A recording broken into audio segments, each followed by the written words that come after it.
give a fuck? Why do I give a fuck? Why do I try so hard? Why do I care so much? Welcome to Why Do I Give a Fuck? A cross-cultural conversation between myself, Deanne Tate, and Johanna Thompson. In these times of great struggle and possible shift, we ask ourselves, why do we give a fuck about any of it? How does the lens we see the world through impact what we see? And what do we do about it? Our last episode, we were talking about Alligator Alcatraz and the concentration camp that has been opened in South Florida, Everglades. And this bill got signed into law that is going to dramatically take support and funding and healthcare and SNAP benefits and Medicaid access and all kinds of things away from the poor and low-income humans in the U.S. Just got signed into law on the 4th of July.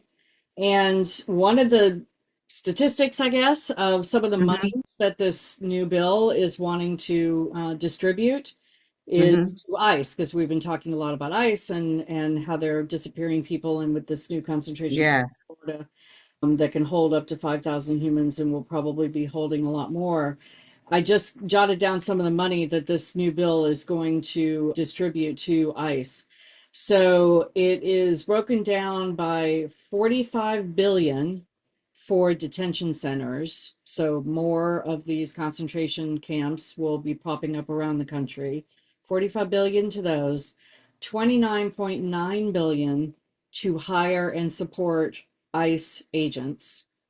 So adding that up, it's over 100 billion by 2029. 4 years from now. That's crazy. Yeah. Over 100 billion just to ICE.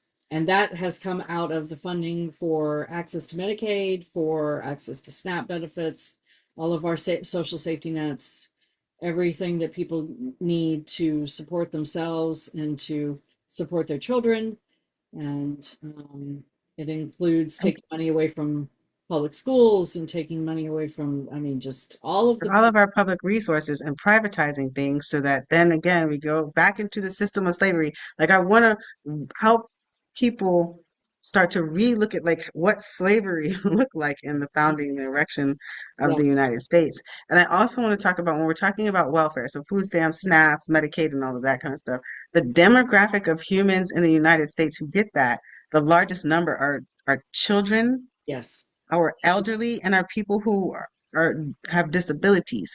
So like the narrative is that, non-white people are on food stamps and in concentrated areas in urban facility in places where there's less, economic resource. There are a large majority of demographic, but if we're looking at the entire United States and who is receiving welfare benefits, it's actually the people in the United States who have it a little bit more difficult to be able to do their self-care. So like our most vulnerable populations and people. So like where your compassion is when you hear these narratives where you're just thinking about the stories that they tell and what you see on the movies of who is living in ghetto buildings, in projects, or in urban communities. It's actually our children, our elderly, and our disabled. I'm just going to keep repeating it so that it comes into folks' mind about who that is. And your ethnicity, as far as being a child, an elderly person, or somebody who's disabled, goes across the entire spectrum of however you ethnically identify. Right. Yeah. It's not, yes, it's not as much of the racial. What I've been learning is that it's not as much about the racial component as it can be more about the class. And it's an intersection of all of those things. I think that if you're looking at the United States as a whole, like you said, that the majority of people that are on these kinds of social safety net structures or using them, having access to them, are predominantly white, but that's also, it's going to fluctuate depending on where you are. But the thing that I never hear people talking about, except in the circles of people that are actually educated about this, is the amount of subsidies that our government gives to corporations, the amount of subsidies and I remember there was a push not I don't even know what the time frame is ago where they were talking about drug testing Mm-hmm. people before they were allowed to receive things like SNAP Mm-hmm. benefits, Benefits, yeah. aka food stamps. And, but they're not talking about drug testing the CEOs of the corporations that are taking so many Mm-hmm. subsidies. I mean, Talk about that's it. why we push against, well, that's why we push Mm-hmm. against McDonald's and Walmart and things like this Mm-hmm. because these corporations don't pay their workers a living wage Mm-hmm. so that the majority of their work population has to be on some level of federal subsidies A just to subsidy. put food on their table and keep a roof over their heads because they're not getting paid Exactly. a living wage. So that is a subsidy for these corporations. And I know you know this, but I'm just saying it out loud. Well, That was it's debt systems. It's debt systems. Like yeah, yeah, it's a purposeful structure to help to re-administer slavery in the United States. right, right, That was when the United States was flourishing the most under that economic structure. So right. like we have to like really be very clear about that. Folks love slavery, and I'm talking about what is actually being recreated, which is Yes, horrible. So when y'all talk about, I would never do slavery, what are you doing to protect yourself in this moment? Because if you are in a system of debt, like, like worker debt, because you're not getting enough money or you're not even getting enough hours to be right, considered a full-time employee, to have to be given the benefits that you are supposed to receive as a right. worker in the United States to help you survive and sustain your life and your That's livelihood. And why, then the rates of housing for like basic needs and necessities is way beyond what you can, mhm. afford. And It's that's really, why but the it's more push, and more people who are experiencing that. It's not just like these are talking like people that try to go work 9 to 5 and right. have jobs that were traditionally jobs that would help you to sustain your life, but it's just not possible now. And why people have to have multiple jobs because like you said that we saw a big Hmm. push for this in the past 10 years especially where companies were paying were keeping people's hours just below the requirement for giving Yep, them access to absolutely. why we see the destruction of unions across the board because that gives people collective bargaining power and so they don't want unions because that gives people more power and so yeah, like you've said, it's been a project that's been long in the making.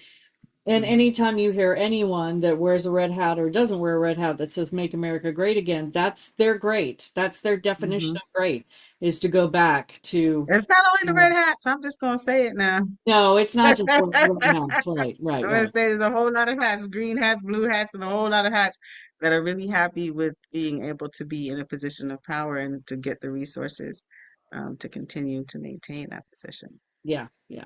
So that was it. That's something that I am giving a fuck about these days Absolutely. and thinking about, what what does the future hold? And tell me something that you're giving a Well, fuck.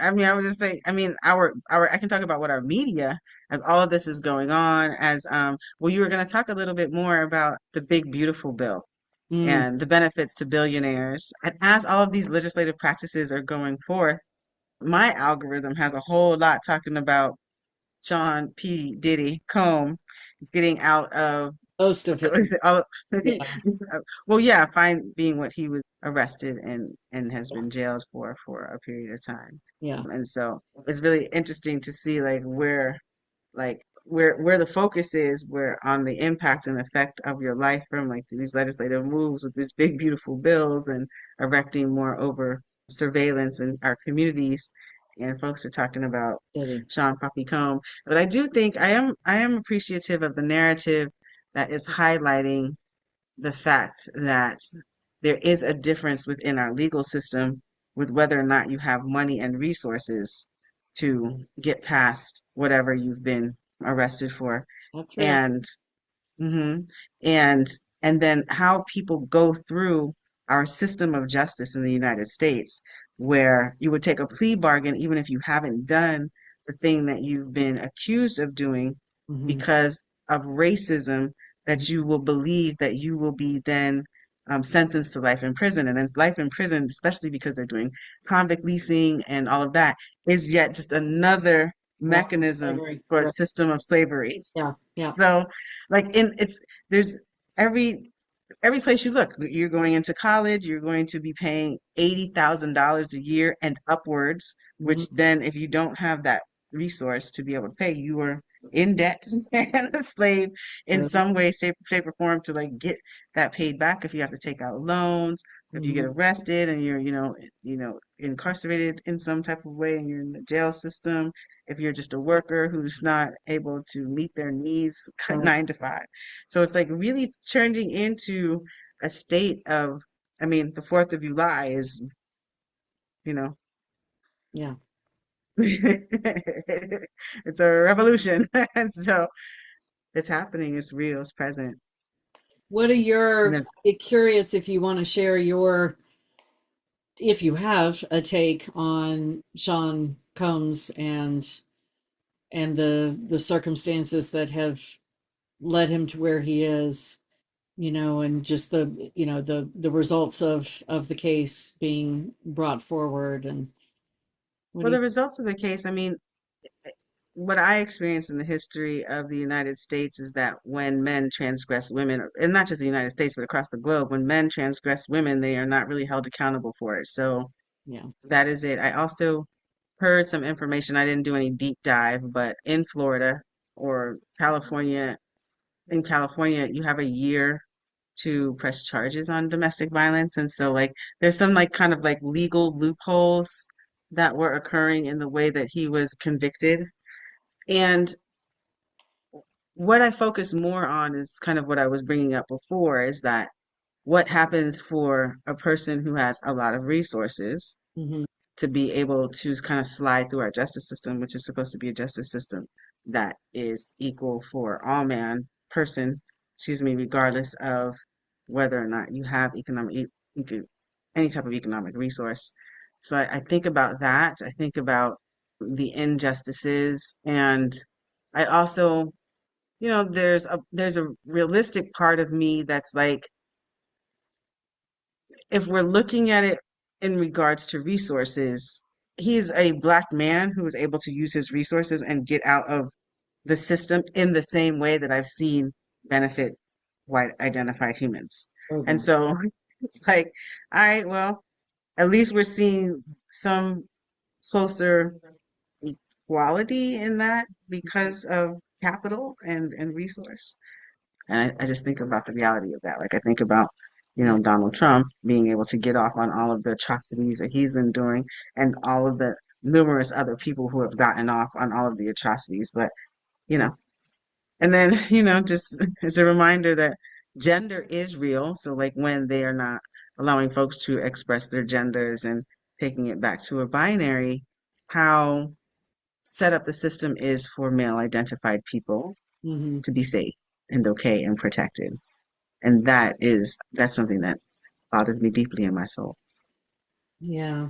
That's where I get caught up in it too, just based on the crimes that he had. The charges were brought up on, and I saw the video of what he did to Cassie out in front of the elevator. And as a domestic violence survivor myself, I have a really hard time being okay with anybody that has perpetrated those kinds of crimes getting off.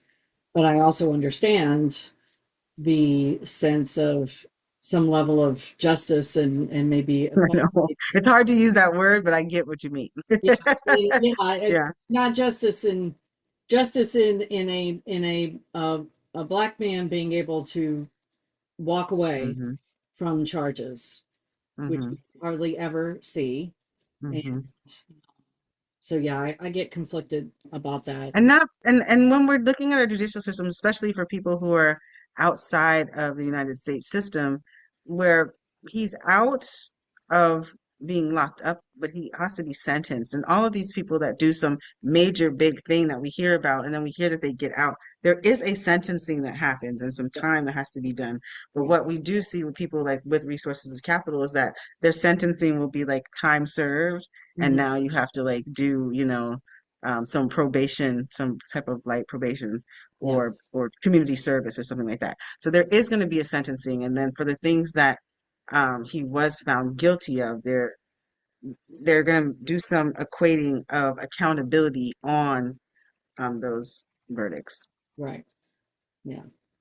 So So, yeah, he's not. and then he's been hurt, like, you know what I'm saying? Like his reputation, his career, like all of the things that you can do to bring down somebody who sits in a position of power in African American and Black communities across the globe. There has been a, like they've done multiple times before. Bill Cosby, Michael Prince, like there is a beating up on your reputation in a real way, having people question you, side eye you, making it more difficult for you to do the progressive work that you are going to be doing, even because you're human. And are, I'm not making excuses, but I am recognizing that there is a specific targeting and there's a specific harm that comes to somebody who has a large reach that is targeted and being brought down differently than other folks that might be in the same behavior. Yeah. Well, and do you feel like you may have already said this, so apologize if I am asking for a qualification, but do you feel like because of the imbalance, and I don't call it the justice system, and it's a criminal punishment system, but because of the imbalance over the course of all of its inception, that some of the algorithms that I've been hearing, some of the voices that I've been hearing have been, and I feel like it was similar in the OJ case of it's our turn to get off, and so Yeah. And the getting off is relative. right, right, Do you know what I mean? Like, to my point, that harm has been done, mhm, a family has been ruined, you know, a, the acc- as a restorative practitioner, and that's the way that I would think what I think about and approach this, like what income, because we all create harm and different levels of harm, but mhm, what in this moment, what in community can you do to make amends with your position of power? Like mhm, there's been a lot of jokes of like you go back right into just the way that you've been behaving, or is it like, okay, you know, I've gone through this experience. I've been held to accountability through the United States justice system, but these are the things that I can do to try to make amends to my community, to the communities that I've harmed, because I have a position of power and because I have resources.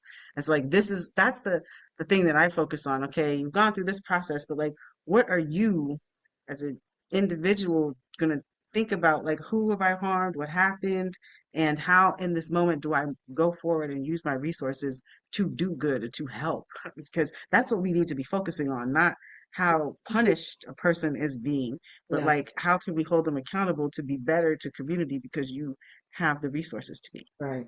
Do you think he? I mean, I don't, I don't know. I don't, and you and I are just speculating because I don't think either one of us know him personally, but I wonder if you think he would be inclined to do that, to say You know, things. You I do? do. I mean, like even throughout the course of this experience, when the video with Cassidy was released, there wasn't denial. He immediately got on his social media channels and was like, "That was horrible. I don't know what I was doing. People are crazy. I need help." And like he showed remorse in that moment. I don't think that there was ever a time that I saw where he was like, "Yeah, I beat her ass," and like, so what? It was very remorseful and oh my God, I hate seeing myself like that. And whether or not he was under any form of, influence, I'm not talking about chemical influence of the things that are existing when you have a lot of resources, um like that makes people in positions of power behave and act a certain way. Again, not excuses, but like in this moment when you see that of yourself, how are you going to exist now? You have beautiful daughters who, folks have been speculating are treating him differently because they feel the way because, they're in their female bodies, or, like what can you do to think about the impact that you have, Hmm. and how can you be somebody who grows and feeds into community? And I Yeah, think that if we start focusing and thinking about things in that way, as to are you happy whether or not this man got off, whatever, he's off. And yeah, so let's ask him to be better, to be better. yeah, yeah. Well, I think it's interesting I mean, it's another example to me of the difference in algorithms and what you hear and what you don't hear. Because I never heard that take that he had, that he expressed that level of remorse after that video Mm, was hmm. released, which Oh yeah. I'm not surprised I didn't hear that. But that brings up a lot of curiosity for me, and just reminds me that I probably don't know half of what, I saw one video and that's it. Hmm. So so yeah, I mean, I really appreciate you bringing that restorative thought process into this particular conversation, because ultimately, wouldn't that be a better world that we lived in if anyone that caused harm in any way to other humans was, what could that look like? What could that process of accountability look like to restore and repair the people that were harmed, if that's possible, if they're still with us, or their families, or the community as a whole. Right. Rather than punish, because like a punishment occurs. I mean, does that feel good for a moment? Yeah, maybe, but the transgression continues. Right. And restoring works, like calling people in rather than isolating people and allowing them to be in whatever they're in that's outside of what's best for the community and existing is not what I would choose as a solution, because it just the other way works also. Like, people who are doing like heinous things in the community that they've done it to, recognizes that we all do things that are horrible, but like, how do we create real safety for ourselves by getting you right? Let's Yeah. get you right so that we can actually have some real safety.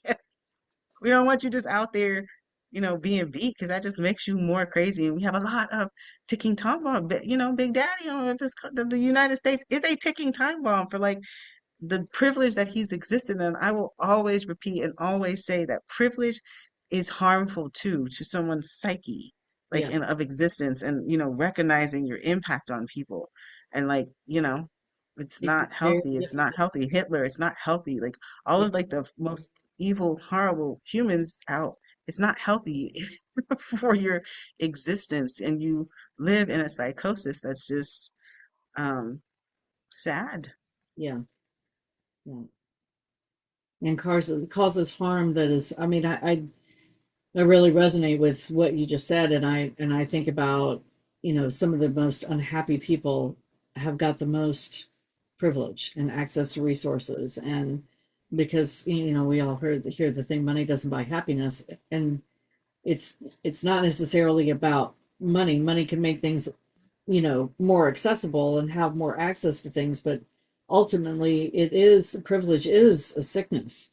It makes It's it a so difficult sickness. for me to fully identify how I impact others in a harmful way.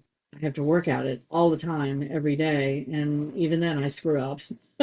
Hmm. And but it's after 57 years of living in that privilege, it's yeah, it's like a and some people go into it more deeper. Some people end up being like the Cheeto, who then lash out and into Have extreme. no consideration of Right. other humanity. Yeah. And Yeah. like I'm thinking about how he's having all these parties all the time, like the big old, frat boy who wants attention and wants to be cool, but you're doing all of this stuff and you're still not getting the responsiveness. If you tried a little bit of care, consideration, reflection, and humanity, the Hmm. love would be a lot greater, because all you're doing is looking for love, but nobody can love you because you turn into a monster. You are a monster. Right. And so like you're missing what it is that you're actually looking for. If you're looking at the psychosis of it, Yeah. it's madness. It's really madness. And it's sad. It's sad to watch. It's sad to experience. It's sad to be being a person that's impacted for it. But we have to.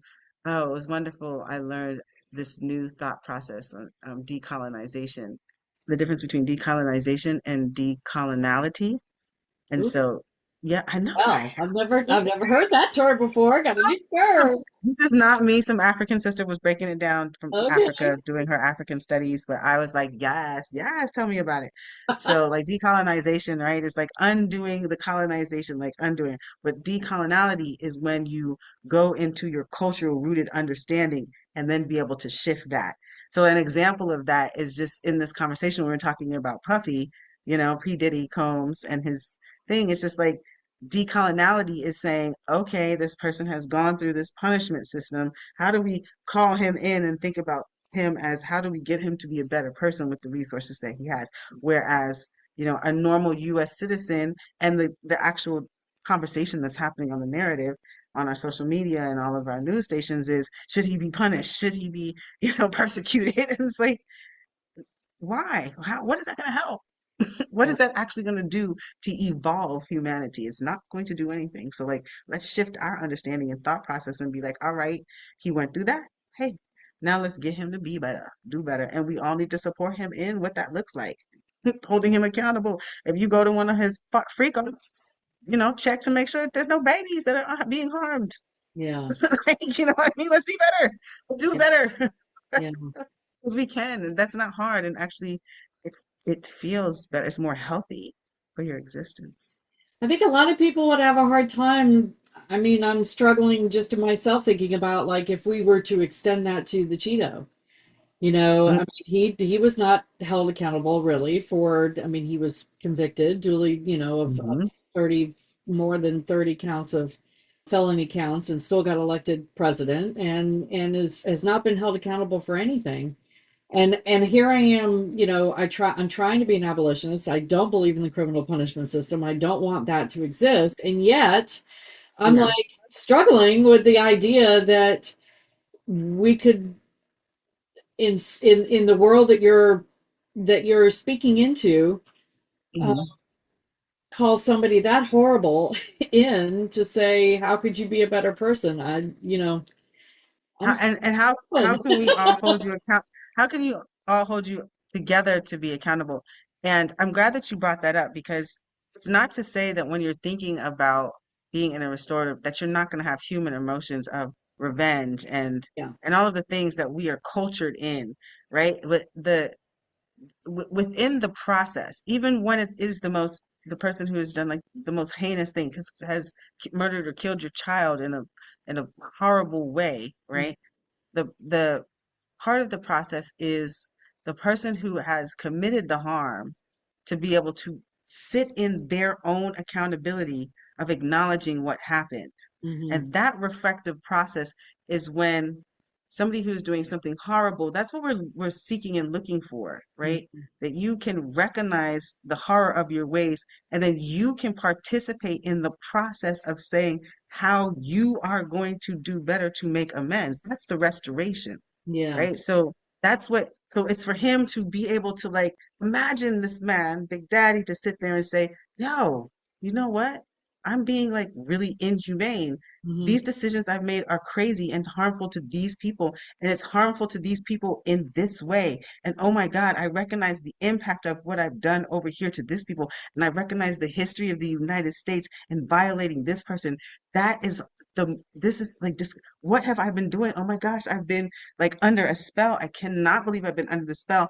And now I know and I recognize and I see the impact. And oh my God, please let me listen to what that impact is to you. And oh, I really feel bad about it. And like, what is it that you need for me to do? And let me in my position of power do that. Yeah.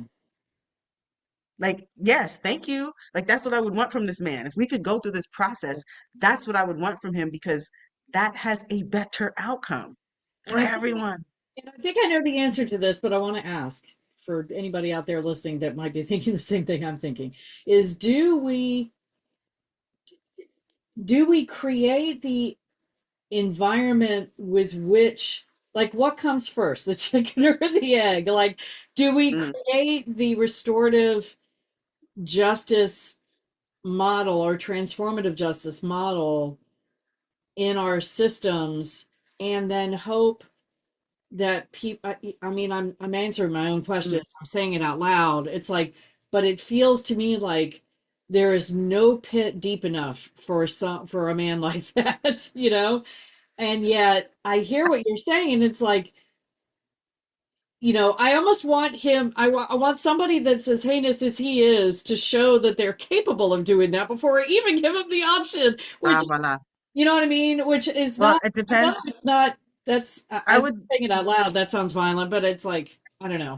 I'm saying, like, who would you equate as to somebody who has done something like so heinous? Because there are folks that right now are incarcerated who have Yeah, done some things that most people in the world would experience as ridiculously violent and unforgivable. yeah, And the people who have had the direct impact of that have been able to sit with those people and forgive them. And that's not for us to make a decision about, yeah. right? And so, like, the better conversation is to those folks who have experienced that and to hear what happened in your heart and your mind and the way that you experienced life Yeah. that helped you to get to a place where you can sit in a room with this person and have them acknowledge the harm and y'all come to some understanding about what makes sense for you to feel healed and restored. Hmm. Again, it's a mindset that's hard. This is not easy. This is not easy work.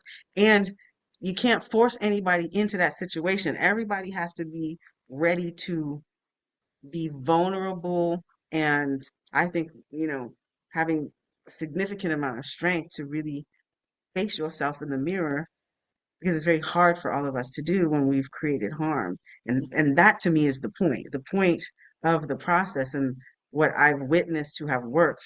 And everybody has their levels of like what transgression and violation looks like to them. But for what we would typically equate as something super horrible, the process has worked. It's done for the Hmm. folks that are like directly impacted. And then that helps to like be a wave of transition within communities.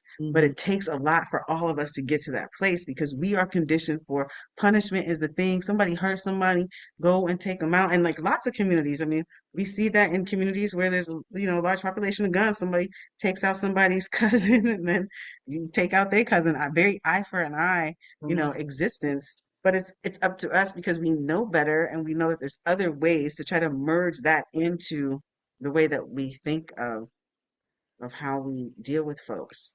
Yeah. That doesn't mean that our heart is not going to be disgusted and pounding. We're not going to want to curse and scream and be human when we are facing the issue, and that should be allowed in a safe way to happen, in my You've given me a lot to think about.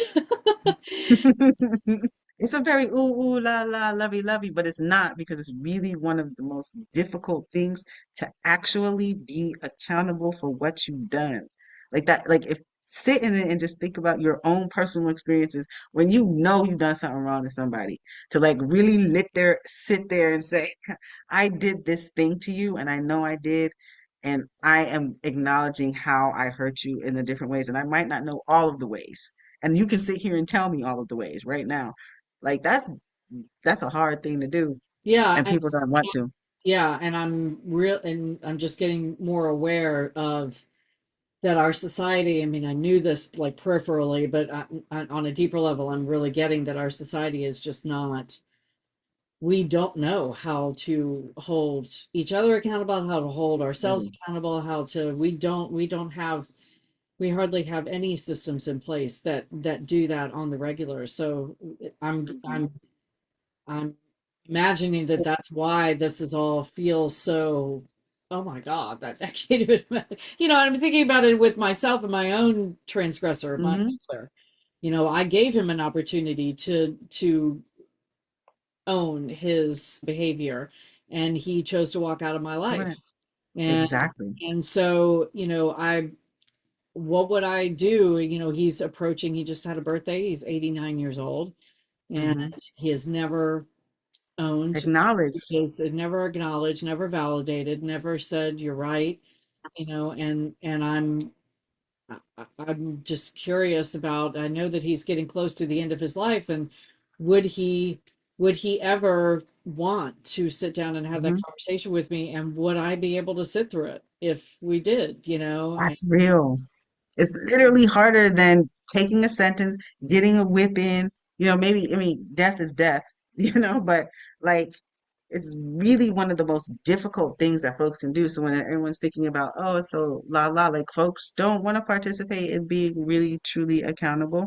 And then it's hard for the person who has been harmed to say, like really literally what you just said, do I actually can I sit through that opening those wounds and that harm, but then also are you a person that never gets to address that thing and then holds that through your life or goes through whatever healing process that you need to go through, right, to get through it.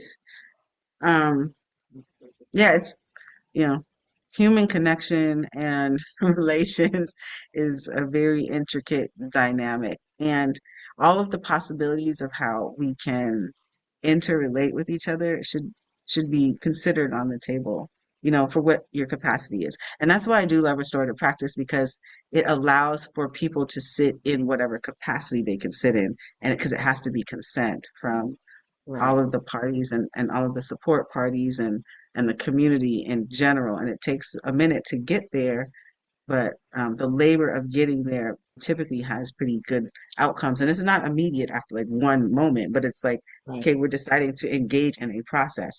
And then when we talk about, transformational justice, we're talking about doing that on an infrastructure. We spoke about this before in some of our shows, but we're talking about an infrastructure, like a way of being and operating differently. Yeah. Um, Which we don't have yet. mhm. But You got to get it from yourself first. That's what people need to like. You got to be able to like even imagine in your mind first something different and be willing to sit through that. yeah, I mean, I think about my process since my awakening, early on in my days of my awakening to my whiteness, when somebody would call me in for doing an infraction, I would, for causing harm, not doing an infraction, for causing harm. Yeah. I would, see, I would like totally shut down. I wouldn't be able to talk to anybody for a week. I would go into this deep depression. I would be all of the bullshit. And it's slowly but surely, you know, I've gotten to a place where I don't have to like go through that whole tumult, to get Hmm. to the place where I can hold myself accountable, listen to somebody else holding me accountable, realize that I'm not some monster. I'm just a person that screwed up based on my indoctrination, and this is how we can repair. And so that whole process that has been taking place over, well, I guess it's 10 years now this year. Mm, yeah. If I think about my own journey on that and just kind of relate that to how it could be in our society, it would be like super, super hard in the beginning because, we've spent millennia being told that we're not capable of harming anyone else and that we're just good people. Mhm. But then slowly but surely we would get to a place where it could be on a regular basis, like It just becomes a part of what it is well, yeah, that you do. And it's really interesting because I think that that's the ask that not I think that that's it is the ask that I've experienced being a non-white person from a traditionally marginalized community. Like, can you just kind of like leave us alone one and kind of listen and recognize the harm? And like that's all we asking. yeah, Acknowledge it and leave us alone. Like we don't even I mean, yes, there is like the folks that are asking for reparations, which is right and true and all of that. But a majority of it is like this one really, acknowledge the thing and then leave us alone so that we can live our lives. And that is less of what's happening now. yeah. There's no acknowledgement of the thing and no leaving alone and more limitation of life and over surveillance and over criminalization. And the fact that we just celebrated the 4th of July Hmm. and celebrating independence and actually fighting for these liberties and freedom, is a uh, oxymoron that we're existing in. Yeah. Why do I give a fuck?